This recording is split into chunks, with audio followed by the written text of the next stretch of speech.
Justin Witter, 10 ans. Il a disparu hier soir. Il faisait du vélo près de Troubadour Park. Le gardien a retrouvé le vélo.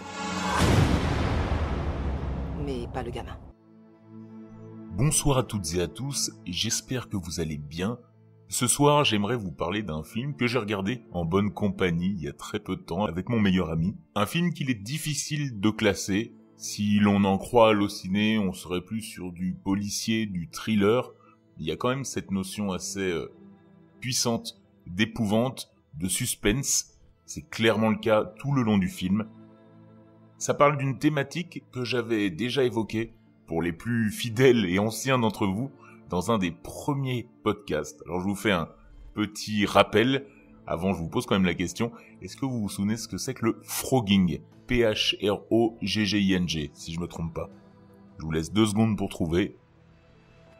Le frogging, c'est cette pratique réelle que vous pouvez retrouver facilement sur Internet. Il y a des cas dans l'actualité, même des vidéos sur YouTube, d'intrusion, si on peut dire, dans des maisons juste par plaisir. En fait, c'est un étranger qui vient chez vous, il trouve une pièce finalement pour se cacher, et il vous observe. Alors il y a différents degrés, il y a celui qui va juste observer et avoir ce plaisir de se cacher, jusqu'à celui qui va pouvoir changer des objets, manger votre nourriture, ou même vous causer des problèmes, par exemple. D'ailleurs, j'ai découvert au même moment où j'écris cet épisode qu'il y a une série Prime Video qui s'appelle Frogging Hider Inside My House, donc frogging, quelqu'un de caché dans ma maison. Il y a une saison 1, je sais pas si c'est disponible pour tout le monde ou seulement en anglais, mais pourquoi pas aller la checker, ça peut être intéressant. Et frogging, qui sera aussi le masque, vous verrez, du film dont je vais vous parler, vient de frog grenouille en anglais, où l'intrus en fait saute d'un endroit à un autre comme une grenouille, que ce soit depuis le sous-sol, dans le grenier, ou le vide sanitaire d'une personne par exemple. Un des cas les plus médiatisés de frogging, vous le retrouverez dans la série, c'est en 1986, Danielle Laplante, qui avait seulement 17 ans, qui était obsédé par une autre adolescente de sa ville du Massachusetts. Le nom de la victime malheureusement est Taina Bowen, et une nuit, Danielle Laplante s'est introduit dans la maison de cette famille, il s'est caché dans une cavité murale à côté de la salle de bain, et il a rapidement commencé à tourmenter cette famille, faisant des bruits étranges dans la nuit. Il sortait en rampant pour manger tout ce qu'il y avait dans le réfrigérateur, changer de chaîne de télévision.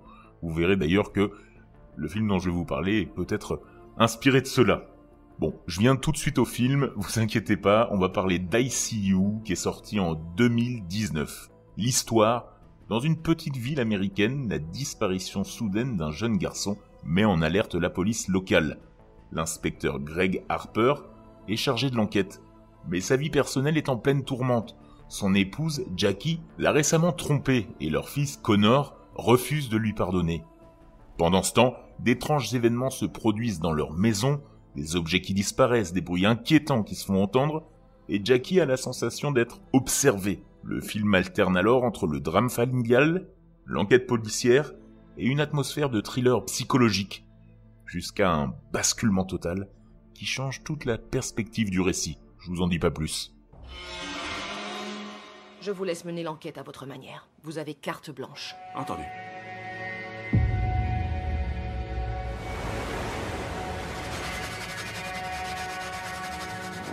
Vous vous souvenez de ce petit garçon de 9 ans, Michael King, qui a disparu? Les autorités demandent aux parents qui ont de jeunes enfants de les garder chez eux et de les surveiller de près. Tu vas le retrouver.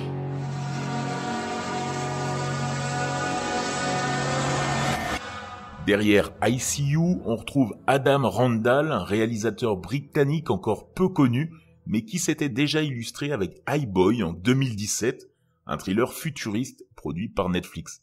Vous me direz si vous l'avez vu, c'était pas mon cas. Avec ICU, il prouve qu'il sait manipuler la tension et jouer avec la perception du spectateur. Le scénario, écrit par Devon Gray, également acteur, est particulièrement ingénieux et construit en couches successives, offrant plusieurs niveaux de lecture.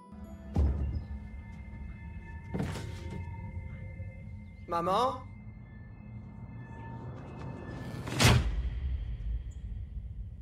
Connor?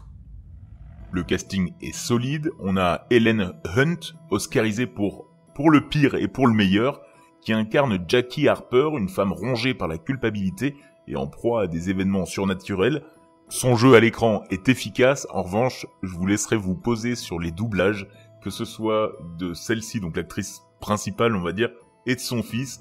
Il y a vraiment des petites choses à revoir. C'est dommage parce que l'histoire est pas mal.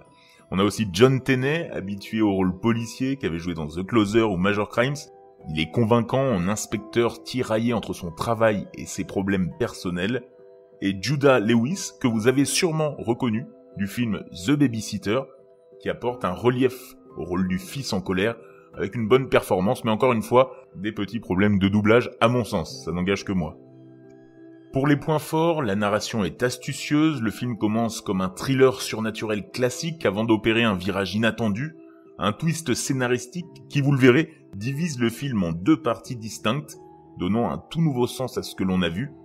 Une atmosphère pesante, l'ambiance est soigneusement travaillée avec une réalisation soignée et une bande-son suffisamment anxiogène, quand il y a du son, vous le verrez.